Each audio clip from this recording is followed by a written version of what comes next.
the name of the religion. How many of you think that the word jihad means holy war? Just show your hand. The word jihad is an Arabic word that means to struggle, to apply effort, to try to improve. You coming today just to get information, to leave your home on a Saturday, give up your free time, would be considered jihad in Arabic. This here is a jihad. You're acting for self-improvement. You're trying to educate yourself. You're applying effort to get better. That's what the word means. There are all kinds of jihad. Right? When we look at the term that we hear in the media, this jihad, they're always trying to refer to war, some type of aggressive state of events. There's no such thing as holy war in Islam.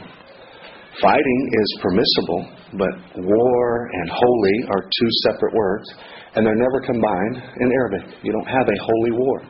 You have the right to fight, defend, to protect, to free yourself from oppression. There's all kinds of permissions to fight.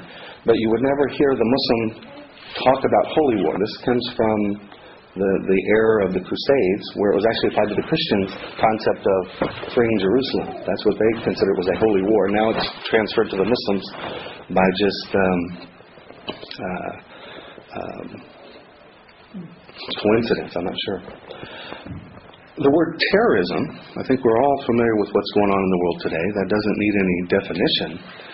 But it contradicts every principle of Islam. The word itself, by definition, contradicts every fundamental of the word Islam.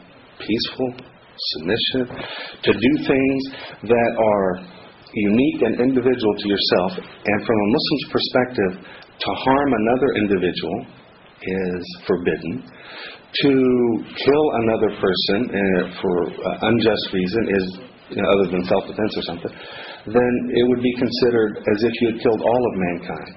So there's not one scholar, educated person in Islam that I'm aware of that would tell you terrorism is a permissible act.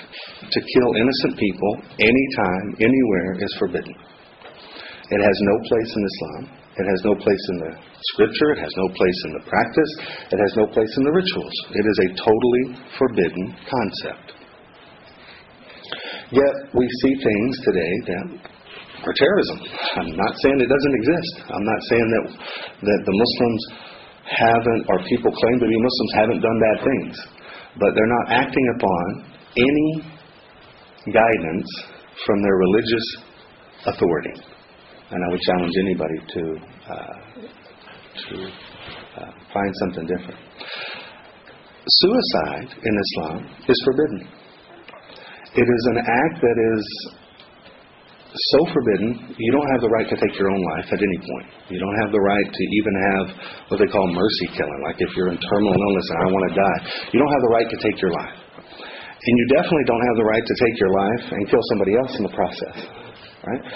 So the punishment in Islam for suicide is not only you get to go to hell, which is an awful thing, it is a double punishment that you will actually reenact for eternity the suffering you encountered during the suicide. So the suicide is perpetual. Added to it the hellfire and everything else. So it's two punishments. So you wouldn't find one scholar, one educated Muslim, one tradition or fundamental of Islam that would support any concept of suicide. You would find almost everywhere in Islam the concept of martyrdom.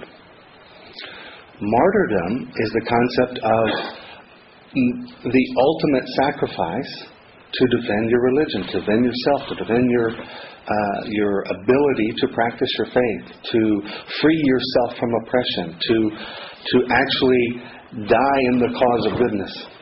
Right? This is an honor. This is a good thing. This is something that if you happen to be in that circumstance, it's not a bad thing at all. And in fact, it would be encouraged, it would be permissible, and it would be an honor to be considered a martyr. But suicide and terrorism are totally different than martyrdom. Now,